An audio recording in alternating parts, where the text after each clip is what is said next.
परमपिता परमात्मा सारी सृष्टि के रचनहार कुल मालिक असंख्य ब्रह्मांडों के स्वामी जगत गुरु तीनों लोकों में प्रवेश करके सबका धारण पोषण करने वाले राजाधिराज आत्माधार नाथों के नाथ देवों के देव महादेव सर्वेश्वर महेश्वर मृत्युंजय अजरो अमर आदि अनादि सनातनी प्रभु जगत पिता जगदीश्वर श्री श्री 1008 की उपाधि के वास्तविक अधिकारी अकाल मूर्त शब्द स्वरूपी राम वासुदेव सर्वगतम ब्रह्म परम पूज्य प्रथम पूज्य परम संत परम पुरुष परम धनी परम दयालु सत्य कबीर हक्का कबीर अल्लाहु कबीर अल्लाहु अकबर बाखबर अल्लाह ताला जगत के तारणहार जगत के मुक्तिदाता जगत के जगन्नाथ हारे के सहारे हिंदुओं के राम मुसलमानों के अल्लाह सिखों के वाहिगुरु ईसाइयों के मसीह दया के सागर दया निधि करुणा के सागर करुणा निधि स्वयंभू परिभू संकट मोचन कष्ट हरण मंगल करण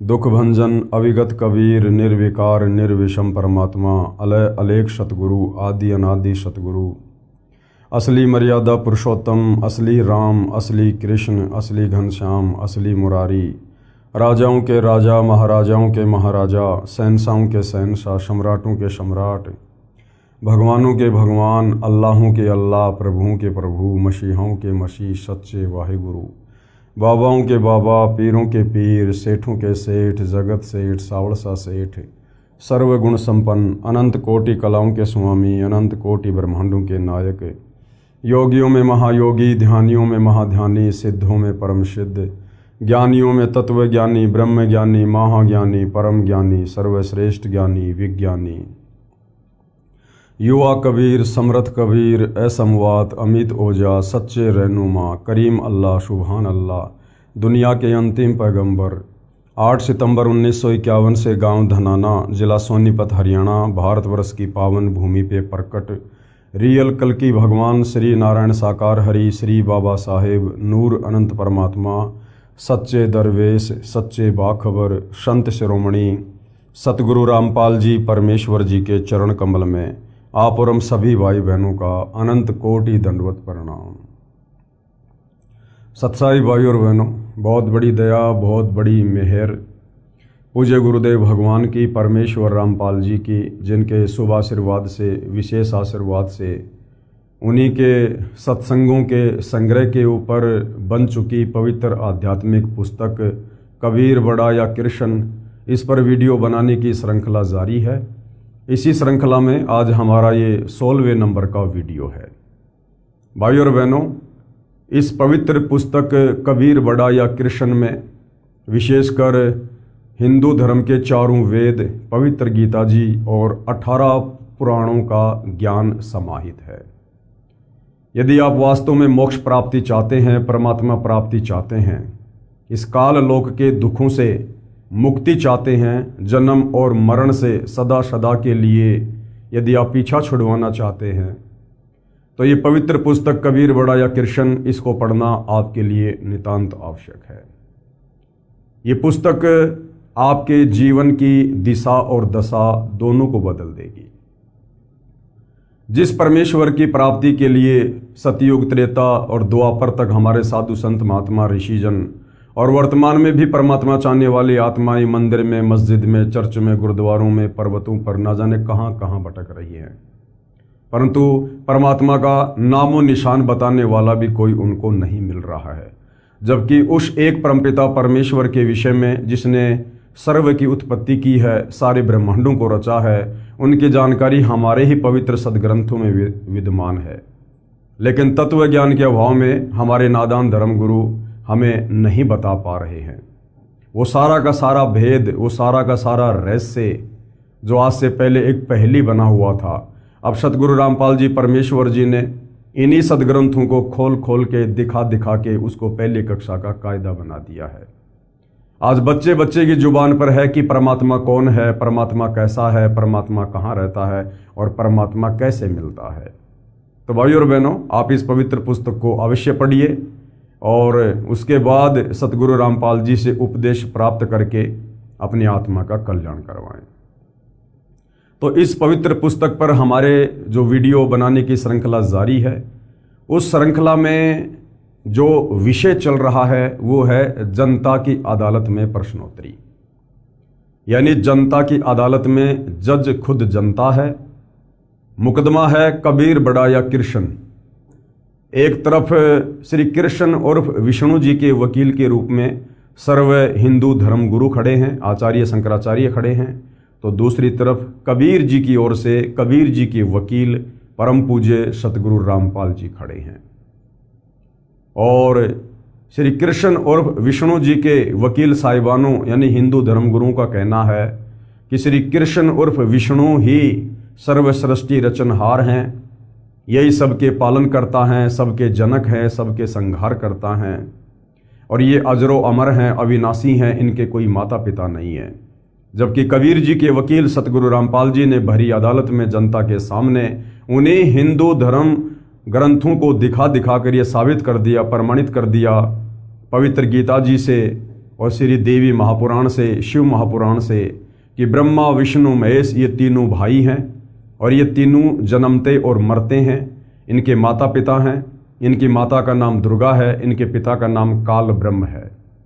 ये अजरो अमर नहीं है, ये अविनाशी नहीं है, ये नाशवान भगवान है। जब जनता की अदालत में जनता ने अपनी आंखों से हिंदू धर्म ग्रंथों में सारे ये प्रमाण देखे तो जनता की रुचि अध्यात्म में बढ़ने लगी और जनता सतगुरु रामपाल जी से अध्यात्म के विषय में तरह तरह के सवाल कर रही है और उनके प्रत्येक सवाल का सतगुरु रामपाल जी हिंदू धर्म ग्रंथों से प्रमाणित जवाब दे रहे हैं। तो आज का हमारा जो टॉपिक है वो जनता का एक सवाल था। उसी सवाल को लेकर सतगुरु रामपाल जी अपना जवाब दे रहे हैं कि शास्त्र विरुद्ध साधना क्या है। शास्त्र अनुकूल साधना वो होती है जो हमारे धर्म ग्रंथों के अनुसार हमें दी जा रही हो।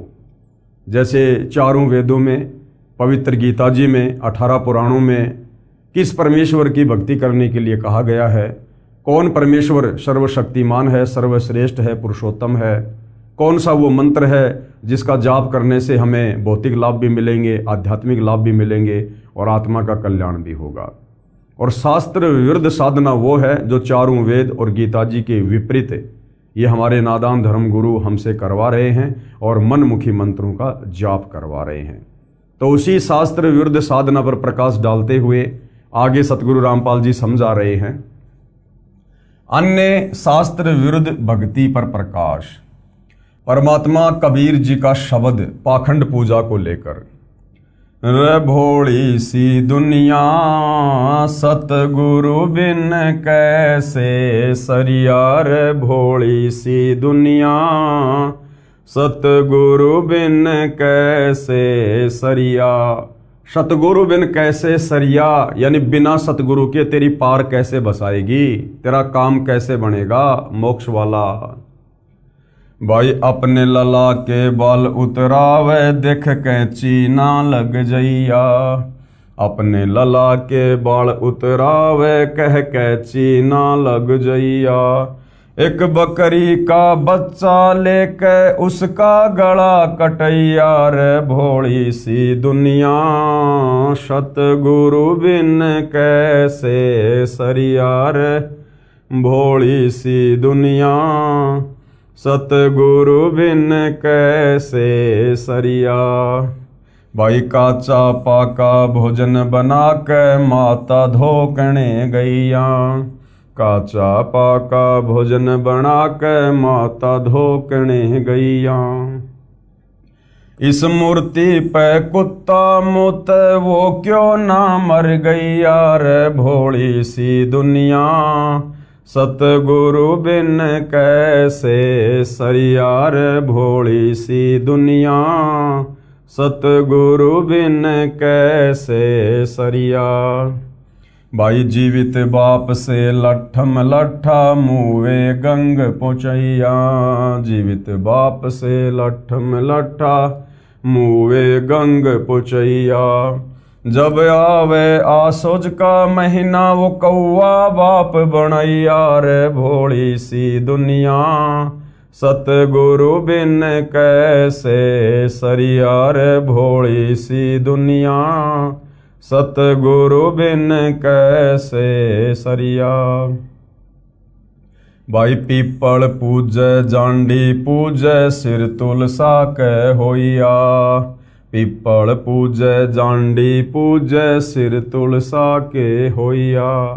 दूध पूत मैं खैर राखियो न्यू पूजूं सू तो यार भोली सी दुनिया, सतगुरु बिन कैसे सरियार भोली सी दुनिया, सतगुरु बिन कैसे सरिया।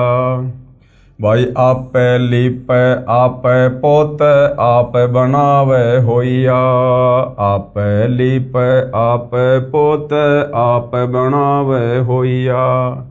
उससे भोंदू पोते मांगे अकल मूल से खोइया रे भोली सी दुनिया, सतगुरु बिन कैसे सरिया रे भोली सी दुनिया, सतगुरु बिन कैसे सरिया। पति शराबी घर नित ही करत बहुत लड़ैया, पति शराबी घर पर नित ही करत बहुत लड़ैया। पत्नी 16 शुक्र व्रत करत है देही नित तुड़वैया रे भोली सी दुनिया, सतगुरु बिन कैसे सरिया रे भोली सी दुनिया, सतगुरु बिन कैसे सरिया।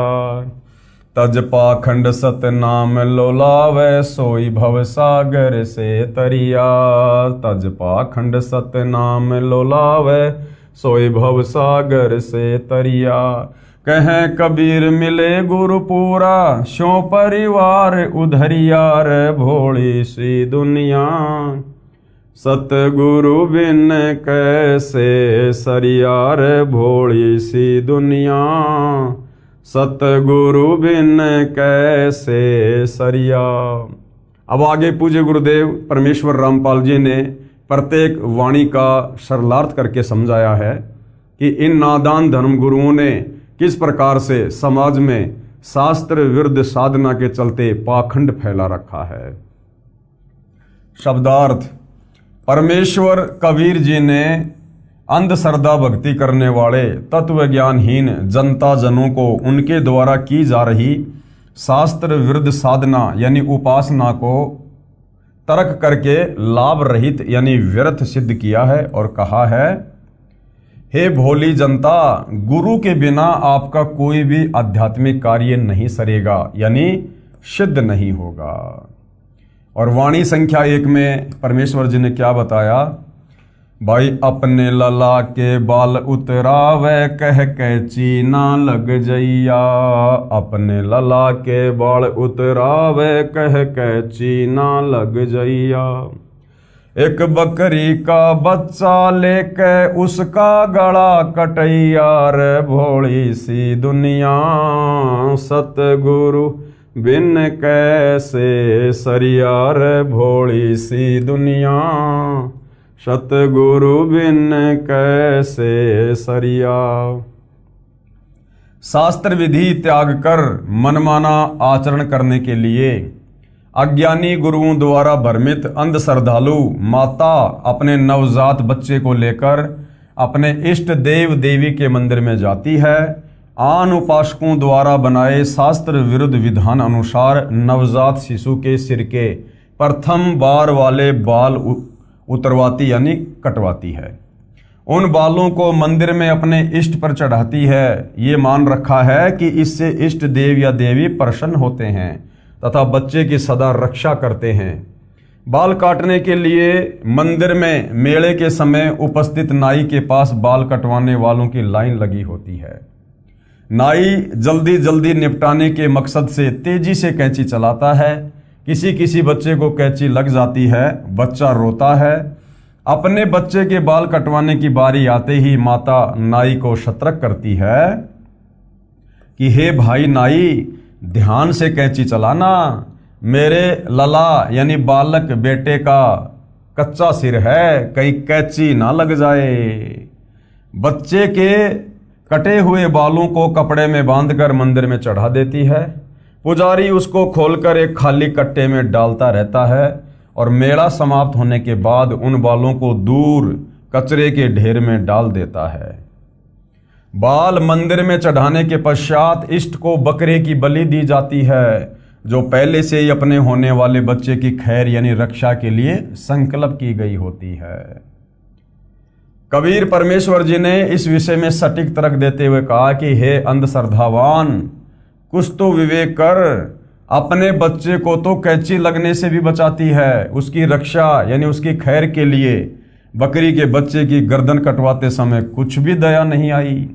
परमात्मा का विधान है कि जो पाप किया है, बकरे की बलि दी है, वह तो तेरे को भोगना ही पड़ेगा।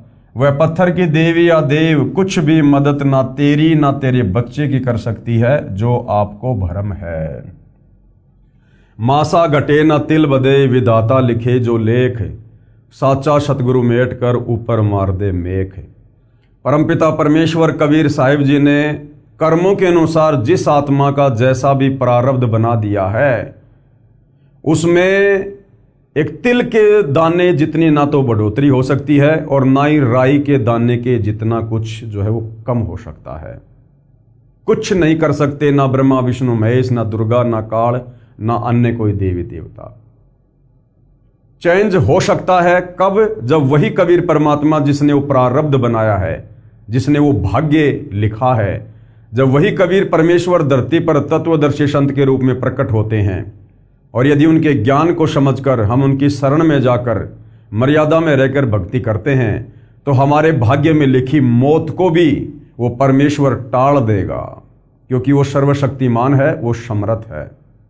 इसलिए कहते हैं मासा घटे न तिल बदे, विधाता लिखे जो लेख, पर साचा सतगुरु मेट कर ऊपर मार दे मेख। तो इन नादान धर्मगुरुओं के बहकावे में आकर कि अपनी इष्ट देवी या देव के धाम पर जाकर बाल कटवाने से या कोई बलि चढ़ाने से आपके बच्चे की रक्षा होगी, उसका भविष्य सुधर जाएगा, ऐसा कुछ भी नहीं है। जो उसके भाग्य में है वो उसको मिलना ही मिलना है, बल्कि उसने तो बकरी का बच्चा बलि चढ़ाकर और ज्यादा अपने कर्म बिगाड़ लिए, पाप कर्म मोल ले लिए। गुरुदेव कह रहे हैं विचार करें, यदि वहां उस मंदिर में वास्तव में देवी या देव होता और आप उसके घर में बाल डालते, तो इसी बात पर आपसे नाराज होकर दंड देते। देवी देवता सभ्य और शाकाहारी नेक प्रवृत्ति के होते हैं, वे कभी मांस, मदिरा तथा अन्य नशीली वस्तुओं का सेवन नहीं करते। पुजारी उन बालों को फेंक देते हैं, क्या वे बाल बैंक में जमा करवाने के योग्य होते हैं? आप अपने बच्चों के बाल स्वयं ही किसी नाई से कटवा दो, किसी मंदिर में ले जाकर अपने कर्म व धन तथा वक्त को नष्ट ना करो। पूर्ण गुरु से शिक्षा लो यानी आध्यात्मिक ज्ञान सुनो तथा दीक्षा लो यानी गुरु बनाकर शास्त्र वर्णित साधना करके पापों से मुक्ति पाओ तथा मोक्ष कराओ। और वह पूर्ण गुरु, वह तत्वदर्शी गुरु आज वर्तमान में धरती पर सतगुरु रामपाल जी हैं। इनकी शरण में आकर ही आप अपने भाग्य में लिखे कर्मों से भी बच सकते हो और अपने जीवन को सुखी बना सकते हो। आगे क्या बताया परमेश्वर जी ने? भाई काचा पाका भोजन बना के माता धोकने गैया, काचा पाका भोजन बना के माता धोकने गैया। इस मूर्ति माता पे कुत्ता मुते, वो क्यों ना मर गैया रे भोली सी दुनिया। सतगुरु बिन कैसे सरिया रे भोली सी दुनिया, सतगुरु बिन कैसे सरिया। भावार्थ, आन उपासना की अन्य विधि ये भी है कि गांव या नगर के बाहर किसी वृक्ष के नीचे तने से सटाकर या किसी ऊंचे स्थान पर बिना पेड़ के ही 10 फुट लंबा चौड़ा या इससे भी छोटा चबूतरा यानी एक प्लेटफार्म बनाकर उसके ऊपर 2 फुट या 3-4 फुट ऊंचा तथा 1-1.5 फुट चौड़ा एक मंदिर नुमा घर बनाते हैं। उसे मंडी कहते हैं। वर्ष में 1 या 2 बार किसी निश्चित दिन उस देई धाम पर धोक लगाने यानी पूजा करने दादी माँ अपने पूरे परिवार को लेकर जाती है। उसे पता होता है कि जो भी भोजन इष्ट के लिए बनाकर उस मंडी में रखते हैं उसे कुत्ते खाते हैं। वह बुढ़िया अपनी पुत्र वधू से कहती है कि बेटी, आज माता की धोख लगाने मंडी पर चलना है, उसके लिए मीठा दलिया या पूड़े गुलगुले बना ले। पुत्र वधू माता का भोग तैयार करने लग जाती है। देर तो लगती ही है, उधर से खेत या मजदूरी के लिए जाने का समय भी हो जाता है। बुढ़िया कहती है कि बेटी, काचा पक्का बना दे, जल्दी कर, कुत्तों ने ही तो खाना है। पूरे परिवार को साथ लेकर बुढ़िया उस मंडी पर वे माता का भोग प्रसाद दूर से फेंक देती है तथा पूरे परिवार को कहती है कि हाथ जोड़कर चै चै कह दो, यानी यूं कर दो बस। एक लोटे में जल लेकर जाती है, उसे माता के ऊपर डाल देती है। परिवार माता की धोख लगाकर चबूतरे के नीचे भी नहीं आता। उसी समय कुत्ते जो वहीं पर भोग लगाने के लिए बेताब यानी उतावले खड़े होते हैं, माता की मंडी के उस प्लेटफार्म पर चढ़कर प्रथम तो माता का भोग चट करते हैं और चलते समय उस माता पर पेशाब कर देते हैं, उस पत्थर के ऊपर पेशाब कर देते हैं। परमेश्वर कबीर जी ने इस विषय पर तर्क दिया है कि हे भोली अंधभक्ति करने वाली जनता, विचार कर, जिस मंडी वाली देवी माता की आप पूजा इसलिए करती हो कि यह मंडी में उपस्थित देवी हमारे परिवार की तथा खेती और पशुधन की रक्षा करती है। यदि उस मंडी में देवी उपस्थित होती तो उसके भोजन को कुत्ता खा गया, उसके ऊपर मूत्र की धार लगा गया। वह कुत्ता तेरी पत्थर की माता ने मारा क्यों नहीं? यदि आप भोजन कर रहे हो और कोई कुत्ता आकर आपके भोजन को खाने लगे तो आप उसको डंडे लाठी से मारोगे। यदि आपके ऊपर मूत दे तो उसकी हड्डी पसली एक कर दो। परंतु आपकी पूज्य देवी तो बहुत विवश है या उसे अधरंग लगा है, उसे भक्ति लाभ की झूठी आशा त्याग कर पूर्ण गुरु से शास्त्र विधि अनुसार सत्य भक्ति की दीक्षा व शिक्षा अर्थात ज्ञान लेकर अपना तथा परिवार का कल्याण करवाओ। अब भाई और बहनों, ये जो बातें हैं परमात्मा सांसारिक लोगों को सांसारिक तरीके से समझा रहे हैं कि यदि आप भोजन कर रहे हो, कोई कुत्ता या बिल्ली आ गया, आपकी थाली में मुंह मार दिया, तो आप उसको डंडे से मारोगे, उसकी हड्डी पसली एक कर दोगे। ये बातें आप और हमारे लिए नहीं है। हम तत्वदर्शी संत की शरण में हैं। हमें परमेश्वर ने सृष्टि रचना का ज्ञान बता दिया है, सभी जीव आत्माओं की स्थिति बता दी है कि जीव आत्मा चाहे गधे के शरीर में है, चाहे बिल्ली के शरीर में है, चाहे कुत्ते के शरीर में है, चाहे हम इंसानों के शरीर में है, हम सब एक परमपिता परमेश्वर कबीर साहिब के बच्चे हैं। और शतलोक में हमने जो गलती की थी उसकी सज़ा हम यहाँ पर लक 84 में भोग रहे हैं। अब यदि भाई और बहनों, मान लीजिए हम भगत भाई बहन खाना खा रहे हैं और गलती से या जैसे भी कोई कुत्ता या बिल्ली आकर मुंह मार देता है, तो हमने उसको लाठी डंडों से पीटना नहीं है, हमने उसकी हड्डी पसली एक नहीं करनी है। वो भोजन यदि कुत्ता या बिल्ली ने झूठा कर दिया है, वो भोजन हम प्यार से साइड में उसके लिए रख देंगे, क्योंकि वो भी भूखा है, तभी तो उसने आकर ऐसी हरकत की है। और परमात्मा कहते हैं, कहे कबीर पुकार के दोए बात लख ले, एक साहिब की बंदगी और भूखों को कछु दे। आपके दरबार पर यदि भूखा कोई इंसान आ जाए, चाहे कोई जानवर आ जाए, अपनी श्रद्धा के अनुसार, अपनी स्थिति के अनुसार उसको अवश्य कुछ खाने पीने के लिए देना चाहिए। आगे परमेश्वर पाखंड पूजा को समझाते हुए कह रहे हैं, श्राद्ध पिंडदान करें या ना करें। जनता की अदालत में मामला जारी है और जनता सतगुरु रामपाल जी से सवाल कर रही है कि ये हमारे नादान हिंदू धर्मगुरु इन्हीं धर्मशास्त्रों का हवाला देकर हमसे कहते हैं कि पिंडदान करो, अपने पूर्वजों के श्राद्ध निकालो, तो ये करना चाहिए या नहीं करना चाहिए। तो वैसे तो सारी बातें आपको पहले समझा दी गई है कि ये जो पिंडदान है ये भूत पूजा में आता है और ये जो श्राद्ध है ये पितृ पूजा में आता है। और गीता अध्याय 9 श्लोक नंबर 25 में गीता ज्ञानदाता काल ब्रह्म इस प्रकार की शास्त्र विरुद्ध साधनाओं को ना करने की सलाह दे रहा है। वाणी संख्या 3। जीवित बाप से लट्ठम लट्ठा मुवे गंग पोचैया। जीवित बाप से लट्ठम लट्ठा मुवे गंग पोचैया।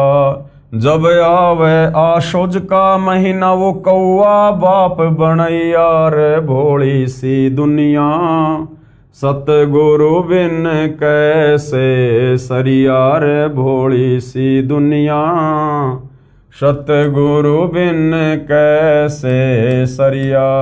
क्या कह रहे हैं परमात्मा? भावार्थ, परमेश्वर कबीर जी ने लोकवेद यानी दंत कथा के आधार से चल रही पितर तथा भूत पूजा पर शास्त्रोक्त अपना तर्क दिया है। कहा है कि शास्त्रोक्त अध्यात्म ज्ञान के अभाव से बेटे अपने पिता से किसी न किसी बात पर विरोध करते हैं। पिताजी अपने अनुभव के आधार से बेटे से अपने व्यवसाय में टोका टाकी कर देते हैं। पिताजी को पता होता है कि इस कार्य में पुत्र को हानि होगी, परंतु पुत्र पिता की शिक्षा कम और बाहर के व्यक्तियों की शिक्षा को अधिक महत्व देता है। उसे ज्ञान नहीं होता है कि पिता जैसा पुत्र का हमदर्द कोई नहीं हो सकता। पुत्र को जवानी और अज्ञानता के नशे के कारण शिष्टाचार का टोटा हो जाता है। पिता को पता होता है कि बेटा इस कार्य में हानि उठाएगा, परंतु पुत्र पिता की बात नहीं मानता है, उल्टा पिता को भला बुरा कहता है। पिता अपने पुत्र के नुकसान को नहीं देख सकता, वह फिर उसको आग्रह करता है कि पुत्र ऐसा ना कर, जिस कारण से जवानी के नशे से हुई सभ्यता की कमी के कारण इतने निर्लज हो जाते हैं। कई पुत्रों को देखा है जो पिता को डंडों से पीट देते हैं। वही होता है जो पिता को अंदेशा था, पिता फिर समझाता है कि आगे से ऐसा ना करना, ये हानि तो धीरे धीरे पूरी हो जाएगी। पिता पिता ही होता है, वह पुत्र या पुत्री को सुखी देखना चाहता है। आगे चलकर जो पिता भक्ति नहीं कर रहा था उसे कोई न कोई रोग बुढ़ापे में अवश्य घेर लेता है। संतान बहुत कम है जो पिता को वह प्रेम दे जो माता पिता अपने पुत्र तथा पुत्र वधू से अपेक्षा किया करते हैं। वर्तमान में वृद्धों की बेअदबी किसी से छिपी नहीं है। माता पिता वृद्ध आश्रमों या अनाथालयों में जीवन के शेष दिन पूरे कर रहे हैं, या घर पर पुत्र व पुत्र वधू के कटु वचन यानी जो कड़वे बोल हैं उनको पीकर जीवन के दिन गिन रहे हैं। कबीर जी ने कहा है कि भाई वरद हुआ जब पड़े खाट में सुने वचन खारे, बुढ़ा हो जब पड़े खाट में सुने वचन खारे, कुत्ते तावण का सुख को न्याय छाती फूकण हारे, मतलब के बिना कोई नहीं प्यारा, स्वार्थ के बिना कोई नहीं प्यारा। शब्दार्थ, वृद्ध अवस्था में शरीर निर्बल हो जाता है, आंखों की रोशनी कम हो जाती है, जिस कारण से बूढ़े माता पिता अधिक समय चारपाई पर ही व्यतीत करते हैं। एक स्त्री अपनी सासू माँ से ये कहकर कुएं या नल से पानी लेने चली गई कि आप ध्यान रखना कहीं कुत्ता घर में घुसकर नुकसान ना कर दे। बुढ़िया को दिखाई कम देता था, कुत्ता अंदर घर में घुस गया। एक लोटा 2 किलो दूध से भरा रखा था, उसको पी गया और नीचे गिरा गया। वृद्धा को दिखाई नहीं दिया। पुत्र वधू आई और कुत्ते द्वारा किए नुकसान से गुस्से में होकर बोली कि तुम्हारा यानी सास ससुर का तो इतना भी सुख नहीं रहा कि तुम कुत्तों से घर की रक्षा कर सको। तुमने मेरी छाती जला दी, यानी व्यर्थ का अनाज का खर्च पुत्र वधू को लग रहा था, जिस कारण वो कटी जली बातें कही थी। सास ससुर को अपने ऊपर व्यर्थ का भार मान रही थी। कबीर जी ने बताया है कि ये दशा उन व्यक्तियों की होती है जो परमात्मा को कभी याद नहीं करते, जो गुरु धारण करके सत्य भक्ति नहीं करते। अंत में बुढ़ापे में उनकी ऐसी हालत होती है, उनको इन कष्टों का, इन कटु वचनों का सामना करना पड़ता है। अब वाणी संख्या 3 का शब्दार्थ पूरा करता हूं। अंधश्रद्धा भक्ति वाले जब तक माता पिता जीवित रहते हैं तब तक तो उनको प्यार व सम्मान के साथ कपड़ा रोटी भी नहीं देते। क्या कहा परमेश्वर ने? भाई जीवित बाप के लठम लठा और मरने के बाद उसको गंगा जी में मुँहे गंग पहुँचैया, और जब आवे आशोज का महीना वो कौआ बाप बनाया। अंधश्रद्धा भक्ति वाले जब तक माता पिता जीवित रहते हैं तब तक तो उनको प्यार व सम्मान के साथ कपड़ा रोटी भी नहीं देते, उनको झींकते रहते हैं और मृत्यु के उपरांत श्रद्धा दिखाते हैं। उनके शरीर को चिता पर जला दिया जाता है, कुछ हड्डियां बिना जली छोटी छोटी रह जाती हैं। शास्त्र नेत्रहीन गुरुओं से भ्रमित पुत्र उन अस्थियों को उठाकर हरिद्वार में हर की पौड़ियों पर अपने कुल के पुरोहित के पास ले जाता है। उस पुरोहित द्वारा शास्त्र विरुद्ध साधना के आधार से मनमाना आचरण करके उन अस्थियों को पवित्र गंगा दरिया में प्रवाह किया जाता है। जो धनराशि पुरोहित मांगे खुशी खुशी दे देता है। कारण ये होता है कि कहीं पिता या माता मृत्यु के उपरांत भूत बनकर घर में न आ जाएं। इसलिए उनकी गति करवाने के लिए कुल गुरु पंडित जी को मुंह मांगी धनराशि देते हैं कि पक्का काम कर देना। फिर पुरोहित के कहे अनुसार अपने घर की चौखट में लोहे की मेख यानी मोटी कील गाड़ दी जाती है कि कहीं पिताजी माताजी की गति होने में कुछ त्रुटि रह जाए और वे प्रेत बनकर हमारे घर में ना घुस जाएं। कबीर परमेश्वर जी ने बताया कि जीवित पिता को तो समय पर टूक रोटी भी नहीं दिया, उसका अपमान करता है, सभी नहीं ज्यादातर लोग, और मृत्यु के पश्चात उसको पवित्र दरिया में यानी गंगा जी में बहाकर आता है। कितना खर्चा करता है। अपने माता पिता की जीवित रहते प्यार से सेवा करो, उनकी आत्मा को प्रसन्न करो। उनकी वास्तविक श्रद्धा सेवा तो ये है। कबीर जी जो स्पष्ट करना चाहते हैं कि आध्यात्मिक ज्ञान ना होने के कारण अंधश्रद्धा भक्ति के आधार से सर्व हिंदू समाज अपना अनमोल जीवन नष्ट कर रहा है। जैसे मृत्यु के उपरांत अपने पिताजी की अस्थियां गंगा दरिया में पुरोहित द्वारा क्रिया करवाकर पिता की गति करवाई। फिर 13वीं या 17वीं यानी मृत्यु के 13 दिन बाद की जाने वाली क्रिया को 13वीं कहा जाता है। 17 दिन बाद की जाने वाली लोकवेद धार्मिक क्रिया 17वीं कहलाती है। और महीने बाद की जाने वाली महीना क्रिया तथा 6 महीने बाद की जाने वाली 6 माही तथा 1 वर्ष के बाद की जाने वाली बरसी क्रिया जिसको वर्षोद्धि भी कहा जाता है। लोकवेद यानी दंत कथा बताने वाले गुरुजन उपरोक्त सब क्रियाएं करने को कहते हैं। ये सभी क्रियाएं मृतक की गति के मकसद से करवाई जाती हैं। सूक्ष्म वेद में इस शास्त्र विरुद्ध धार्मिक क्रियाओं यानी साधनाओं पर तर्क इस प्रकार किया है कि घर के सदस्य की मृत्यु के पश्चात ज्ञानहीन गुरुजी क्या क्या करते और करवाते हैं। क्या कह रहे हैं? कुल परिवार तेरा कुटुंब कबीला और मसलत एक ठराई, बांध पिंजड़ी ऊपर धर लिया और मरगट में ले जाई।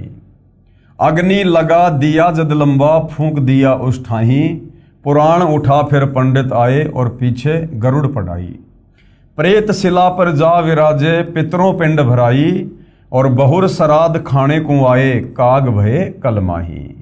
जय सतगुरु की संगति करते ये सकल कर्म कट जाई, और अमरपुरी पर आसन होता जहां धूप ना छाई। कुछ व्यक्ति मृत्यु के पश्चात उपरोक्त क्रियाएं तो करते ही हैं, साथ में गरुड़ पुराण का पाठ भी करते हैं। परमेश्वर कबीर जी ने सूक्ष्म वेद यानी तत्व ज्ञान की वाणी में स्पष्ट किया है कि लोक वेद यानी दंत कथा के आधार से ज्ञानहीन गुरुजन मृतक की आत्मा की शांति के लिए गरुड़ पुराण का पाठ करते हैं। गरुड़ पुराण में एक विशेष प्रकरण है कि जो व्यक्ति धर्म कर्म ठीक से नहीं करता तथा पाप करके धन उपार्जन करता है, मृत्यु के उपरांत उसको यम के दूत घसीट कर ले जाते हैं। तांबे की धरती गर्म होती है, नंगे पैरों उसे ले जाते हैं, उसे बहुत पीड़ा देते हैं। और जो शुभ कर्म करके गए होते हैं वे स्वर्ग में हलवा खीर आदि भोजन खाते दिखाई देते हैं। उस धर्म कर्महीन व्यक्ति को भूखा प्यासा रखते हैं, यानी उसको भूख प्यास सताती है। वह कहता है कि भूख लगी है, भोजन खाऊंगा। यमदूत उसको पीटते हैं और कहते हैं कि ये भोजन खाने के कर्म तो नहीं कर रखे, चल तुझे धर्मराज के पास ले चलते हैं, जैसा तेरे लिए आदेश होगा वैसा ही करेंगे। धर्मराज उसके कर्मों का लेखा देखकर कहता है कि इसे नरक में डालो, या प्रेत व पितृ वृक्ष या पशु पक्षियों की योनि दी जाती है। पितर योनि भूत प्रजाति की श्रेष्ठ योनि है। यमलोक में भूखे प्यासे रहते हैं, उनकी तृप्ति के लिए श्राद्ध निकालने की प्रथा शास्त्र विरुद्ध मनमाने आचरण के तहत शुरू की गई है। कहा जाता है कि 1 वर्ष में जब आशोज का महीना आता है तो भादवे महीने की पूर्णमासी से आशोज महीने की अमावस्या तक 16 श्राद्ध किए जाएं। जिस तिथि को जिसके परिवार के सदस्य की मृत्यु होती है उस दिन वर्ष में 1 दिन श्राद्ध किया जाए, ब्राह्मणों को भोजन करवाया जाए, जिस कारण से यमलोक में पितरों के पास भोजन पहुंच जाता है। वे 1 वर्ष तक तृप्त रहते हैं। कुछ भ्रमित करने वाले गुरुजन ये भी कहते हैं कि श्राद्ध के 16 दिनों में यमराज उन पितरों को नीचे पृथ्वी पर आने की अनुमति देता है। पितर यमलोक यानी नरक से आकर श्राद्ध के दिन भोजन करते हैं, हमें दिखाई नहीं देते या हम पहचान नहीं सकते। भ्रमित करने वाले गुरुजन अपने द्वारा बताई शास्त्र विरुद्ध साधना की सत्यता के लिए इस प्रकार के उदाहरण देते हैं कि रामायण में एक प्रकरण लिखा है कि वनवास के दिनों में श्राद्ध का समय आया तो सीता जी ने भी श्राद्ध किया और भोजन खाते समय सीता जी को श्री रामचंद्र जी पिता दशरथ सहित रघुकुल के कई दादा परदादा दिखाई दिए।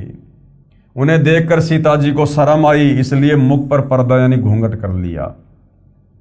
अब क्या समझा रहे हैं गुरुदेव? विचार करो पाठक जनों, श्री रामचंद्र जी के सर्व वंशज प्रेत और पितर बने हैं तो अन्य सामान्य नागरिक भी वही क्रियाएं कर रहे हैं। वे भी नरक में पितर बनकर पितरों के पास जाएंगे। इस कारण ये शास्त्र विधि विरुद्ध साधना है जो पूरा हिंदू समाज कर रहा है।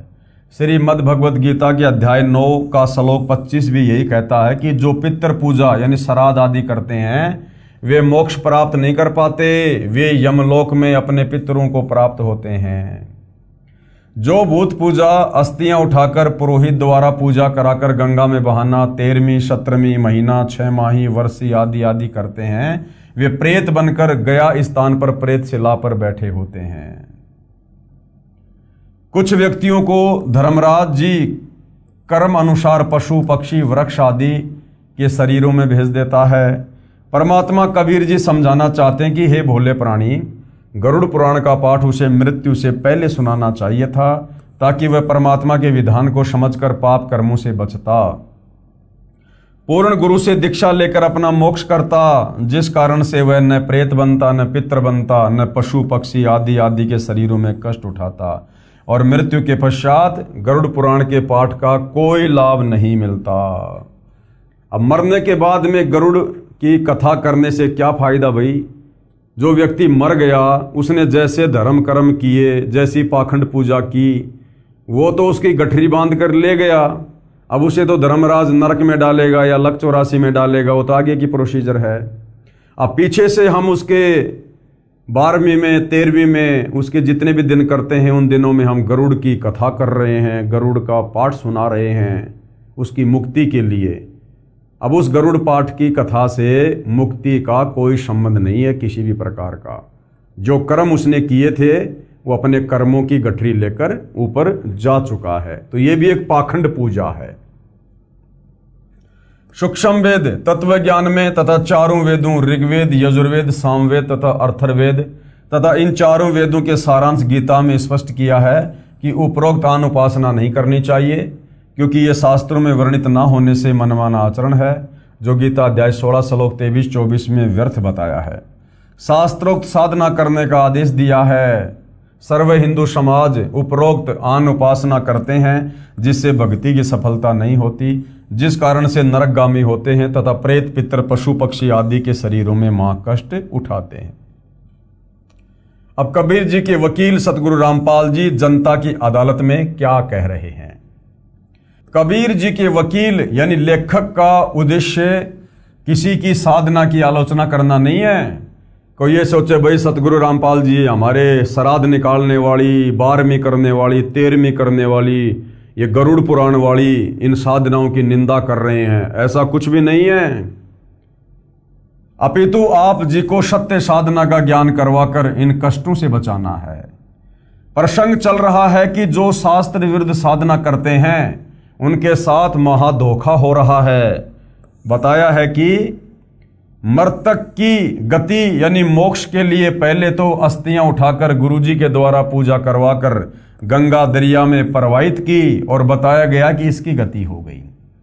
उन्हीं गुरुओं ने पहले तो क्या बताया कि तुमने जो ये अस्थियां गंगा जी में डाल दी है ना, इसकी गति हो गई है, क्योंकि उसकी गति करवाने के लिए ही उन बची कुची हड्डियों को गंगा जी में प्रवाह करने की सलाह दी गई थी।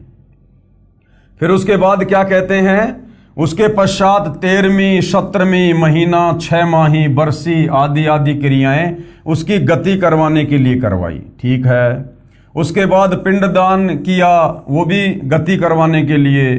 फिर श्राद्ध करने लगे, उसे यमलोक में जो है वो तृप्त करवाने लगे। श्राद्धों में गुरुजी भोजन बनाकर सर्वप्रथम कुछ भोजन छत पर रखता है, कौवा उस भोजन को खाता है। पुरोहित जी कहता है कि देख तेरा पिता कौवा बनकर भोजन खा रहा है। कौवे के भोग लगने से श्राद्ध की सफलता बताते हैं। अब गुरुदेव के कहने का मतलब है कि नादानों, सारी क्रिया जो तुमने करवाई साल भर तक उसकी गति के लिए करवाई, कि उसकी गति हो गई, अब वो दुखी नहीं होगा, वो स्वर्ग में आराम से ठाठ करेगा। और अंत में कह रहा कि देखो देखो कौवे ने भोग लगा लिया, तेरा पिता कौवा बन गया। अरे कौवा बनना ये गति का संकेत है क्या? ये तो दुर्गति का संकेत है कि वो पशु योनि में गया, वो पक्षी योनि में गया, वो लक 84 में चला गया। आज कौवा बना तो कल को गधा बनेगा, शुअर बनेगा, कुत्ता भी बनेगा वो। तो इस प्रकार से भाइयों और बहनों, शास्त्र विरुद्ध साधकों ने विशेषकर हिंदू समाज को अध्यात्म से दूर किया हुआ है। परमेश्वर कबीर जी ने यही भ्रम तोड़ा है और कहा है कि आपके तत्व ज्ञान नेत्रहीन अंधे धर्मगुरुओं ने अपने धर्म के शास्त्रों को ठीक से नहीं समझ रखा।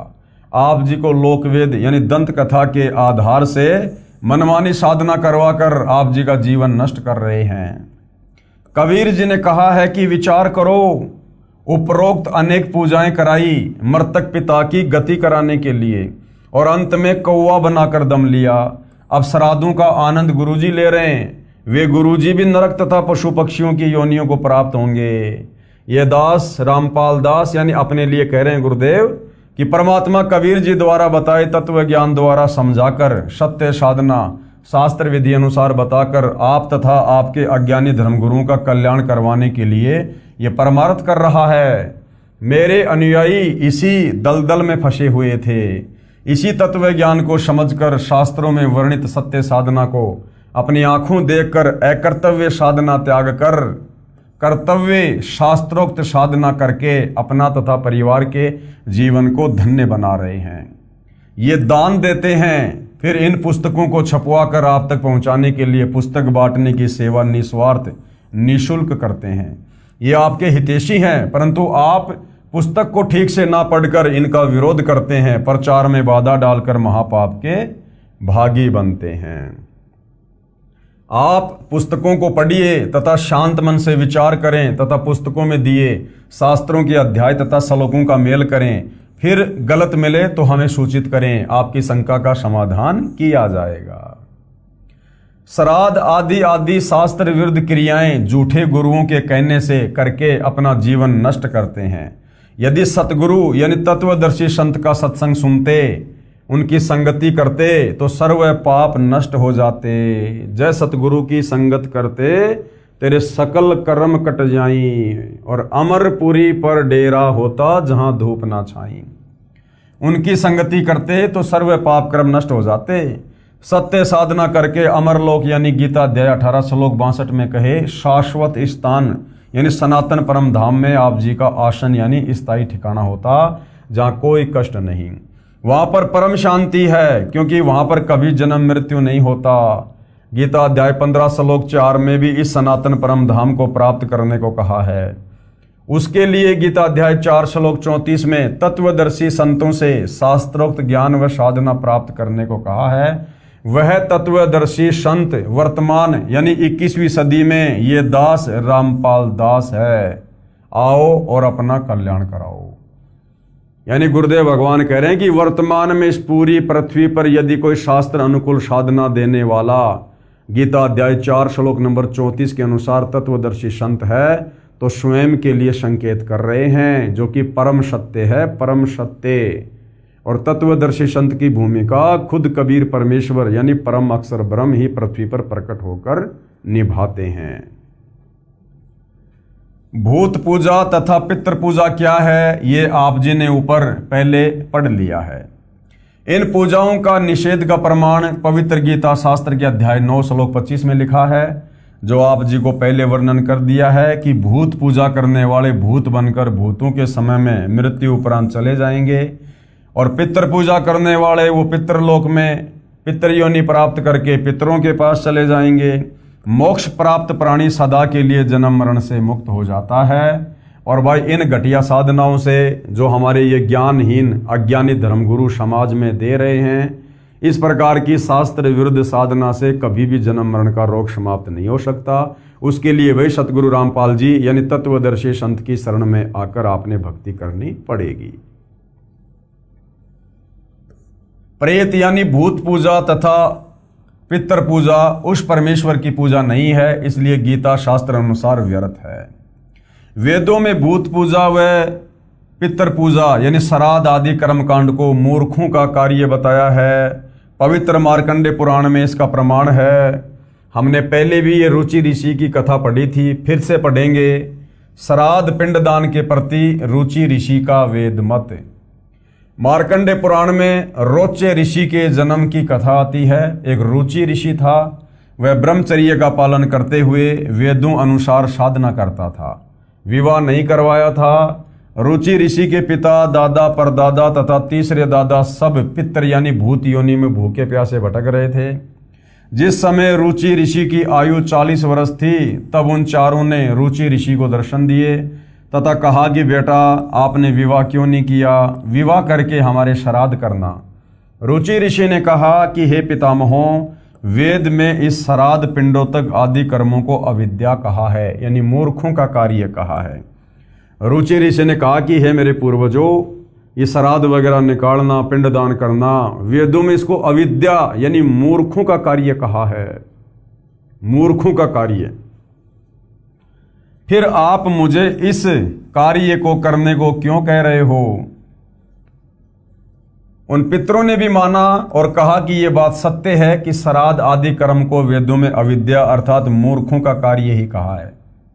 फिर उन पितरों ने वेद विरुद्ध ज्ञान बताकर, क्योंकि वो भूखे मर रहे थे, उन्होंने वेदों के विरुद्ध ज्ञान बताकर रुचि ऋषि को भ्रमित कर दिया, क्योंकि मोह भी अज्ञान की जड़ है। रुचि ने विवाह करवाया, फिर श्राद्ध पिंडोदक क्रियाएं करके अपना जन्म भी नष्ट किया। मार्कंडे पुराण के प्रकरण से सिद्ध हुआ कि वेदों में तथा वेदों के ही संक्षिप्त रूप गीता में श्राद्ध और पिंड आदि भूत पूजा के इन कर्म कांडों को निषेध बताया है, नहीं करना चाहिए। उन मूर्ख ऋषियों ने अपने पुत्र को भी श्राद्ध करने के लिए विवश किया।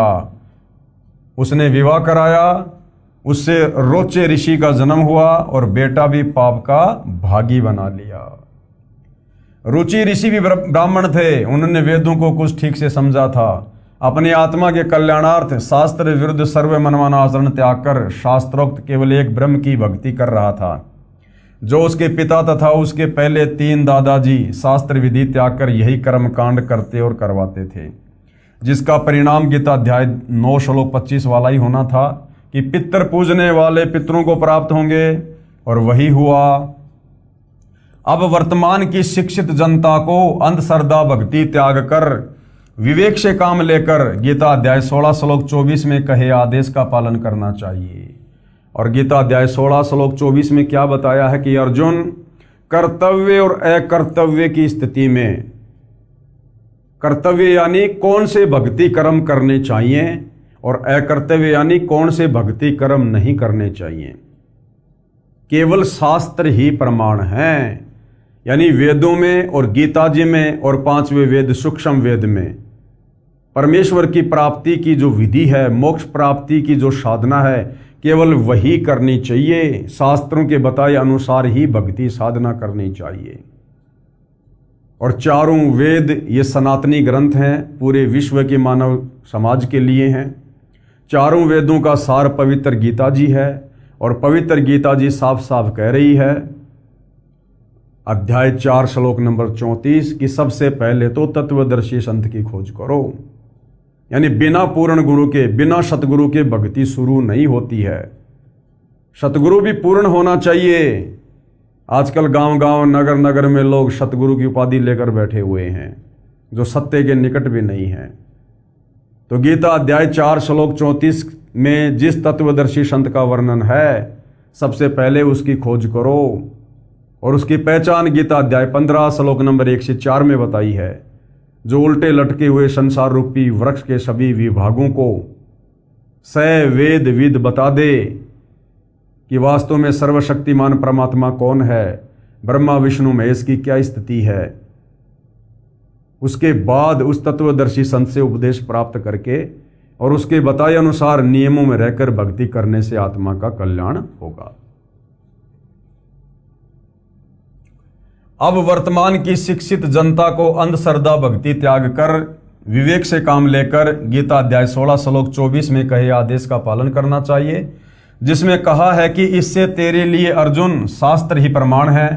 यानी जो शास्त्रों में करने को कहा है वही करें, जो शास्त्रों में प्रमाणित नहीं है उसे त्याग दें। गीता में परमात्मा का बताया विधान है तथा पुराणों में ऋषियों का अनुभव है। यदि पुराणों में श्राद्ध आदि कर्मकांड करने को लिखा है तो वह गीता विरुद्ध होने से अमान्य है। उदाहरण दिया जा रहा है, एक व्यक्ति की दोस्ती थानेदार से थी। एक दिन उस व्यक्ति ने अपने मित्र दरोगा को बताया कि मेरे को मेरे गांव का एक दबंग व्यक्ति परेशान करता रहता है। दरोगा ने कहा कि उसको लठ मार, मैं आप निपट लूंगा, कोई मुकदमा नहीं बनने दूंगा। उस व्यक्ति ने दरोगा के आदेश अनुसार गांव के उस व्यक्ति को लठ मारा जो सिर में लगा और व्यक्ति की मृत्यु हो गई। हत्या का मुकदमा दरोगा के मित्र पर बना।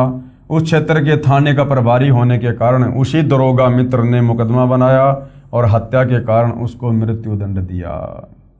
विचार करें, राजा का विधान है कि किसी से झगड़ा मत करो, कानूनी कार्रवाई करो। उस व्यक्ति ने अधिकारी दरोगा का आदेश पालन किया जो राजा के संविधान के विपरीत था, जिस कारण से जीवन से हाथ धो बैठा, यानी दंड का भागी बना।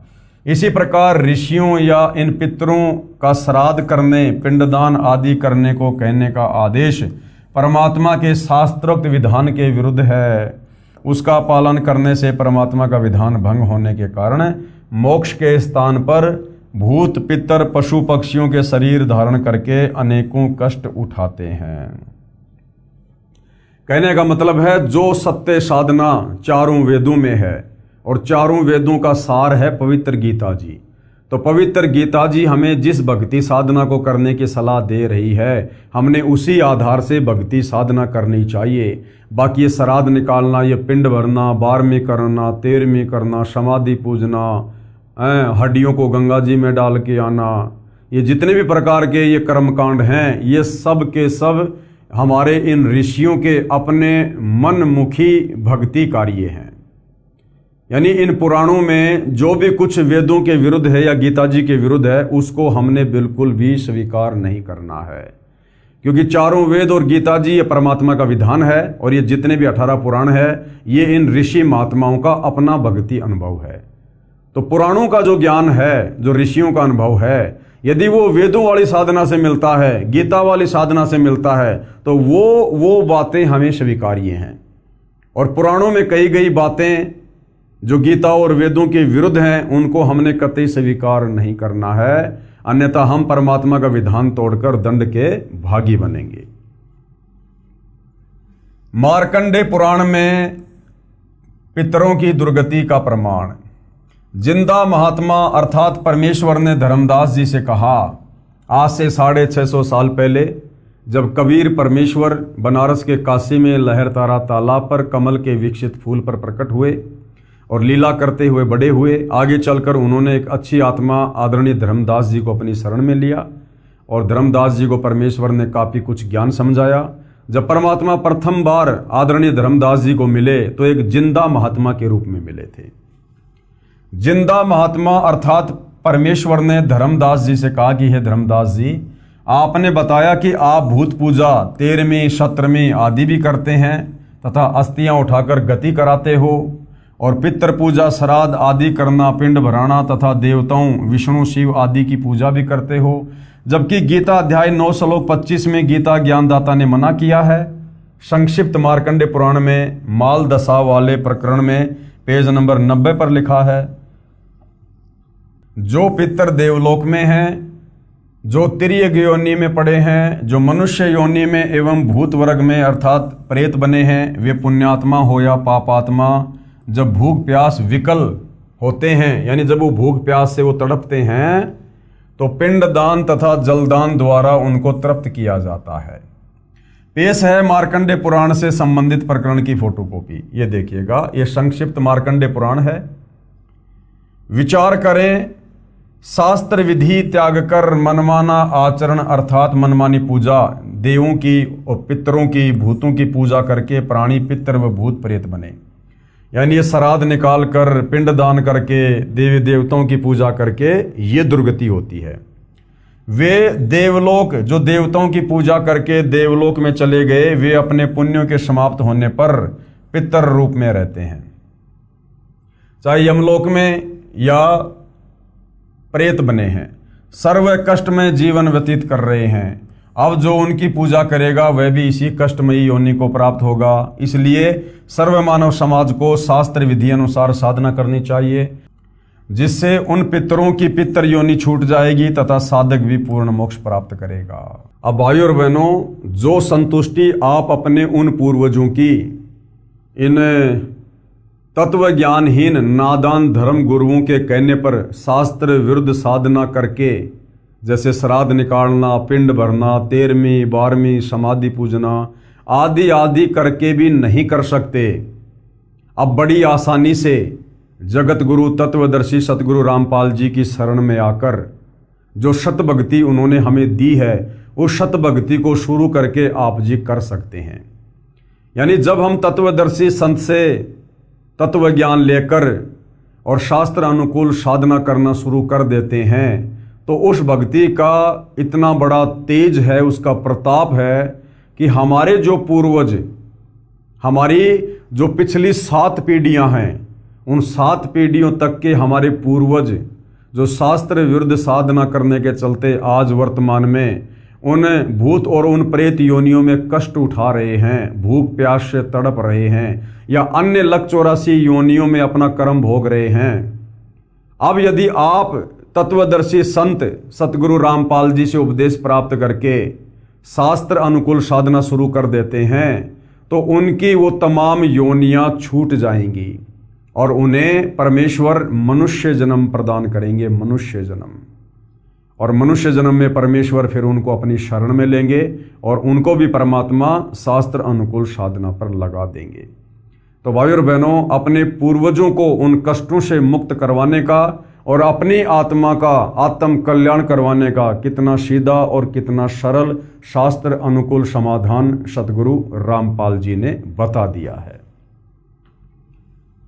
श्री विष्णु पुराण के 3 अंश के अध्याय 14 के श्लोक 10 से 14 में श्राद्ध के विषय में श्री सनत कुमार ने कहा है कि तृतीया कार्तिक शुक्ला नवमी भाद्रपद कृष्णा त्रयोदशी तथा माघ मास की अमावस्या, इन चारों तिथियां अनंत पुण्यदायिनी हैं। चंद्रमा या सूर्य ग्रहण के समय 3 अष्टकाओं अथवा उत्तरायण या दक्षिणायन के आरंभ में जो पुरुष एकाग्रचित से पितृगणों को तिल सहित जल भी दान करता है, वह मानो 1000 वर्ष तक के लिए श्राद्ध कर लेता है। ये परम रहस्य स्वयं पितृगण ही बताते हैं। लेख समाप्त। पेश है श्री विष्णु पुराण के 3 अंश के अध्याय 14 के श्लोक 10 व 14 की फोटोकॉपी। यानी हम इन नादान धर्म गुरुओं के कहने से साल में 16 दिन जो श्राद्ध वगैरह निकालते हैं, इससे अच्छा तरीका श्राद्ध निकालने का श्री विष्णु पुराण में बताया गया है।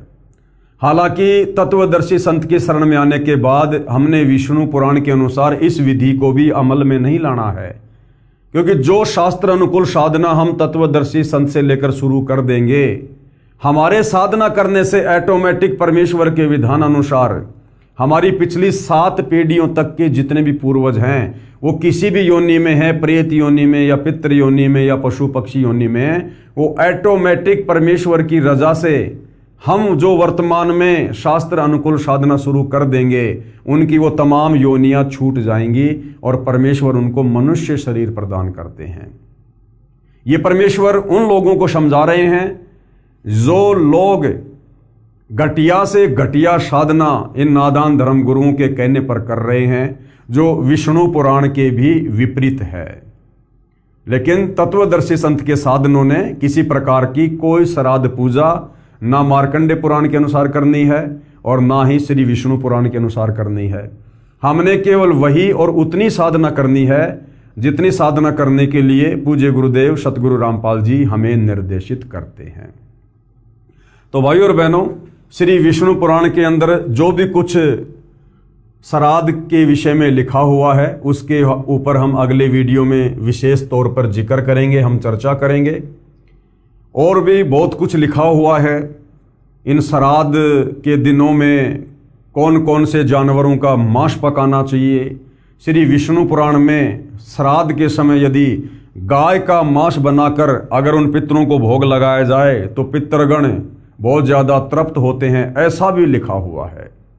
तो इस विषय पर भाइयों और बहनों हम अगले वीडियो में प्रकाश डालेंगे और जनता की अदालत में जनता भी इस विषय पर विशेष तौर पर ये जानेगी कि वास्तव में हमारे धर्म ग्रंथों में हमें भ्रमित करने के लिए भी बहुत सारा मटेरियल काल प्रेरणा से इन नादान धर्म गुरुओं ने, ऋषि मुनियों ने अपने अनुभव के तहत लिखा हुआ है।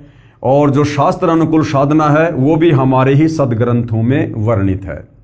तो जो शास्त्र अनुकूल साधना है वो परम पूज्य सतगुरु रामपाल जी ने निकाल कर हमें अलग से दे दी है। जिस प्रकार दूध से दही बनता है और दही से फिर मक्खन निकलता है और मक्खन को गर्म करके फिर घी निकाला जाता है, इस विधि से सतगुरु रामपाल जी ने इन सर्व धर्म शास्त्रों का मंथन करके जो निष्कर्ष है, जो शास्त्र अनुकूल साधना है वो हमें प्रदान कर दी है। हमने केवल उसी विधि से भक्ति साधना करनी है और उसी विधि से हमारी आत्मा का कल्याण होगा। तो भाइयों और बहनों, जनता की अदालत में हिंदू धर्म से जुड़े भाई बहनों को अपने ही सदग्रंथों में लिखी सच्चाई को समझाने के लिए जिस प्रकार से ये मुकदमा जारी है, ये मुकदमा इसी प्रकार से जारी रहेगा जब तक हिंदू समाज के श्रद्धालु किसी निष्कर्ष पर नहीं पहुंच जाते हैं। तो भाइयों और बहनों, आज के इस वीडियो में केवल इतना ही। अगले वीडियो में हम कल फिर परमेश्वर की सेवा में हाजिर होंगे। तब तक पूज्य गुरुदेव भगवान हम सबको आज्ञा दे, आशीर्वाद दे, सद्बुद्धि दे, हमारा मार्गदर्शन करे। बंदी छोड़ सतगुरु रामपाल जी परमेश्वर जी की जय हो।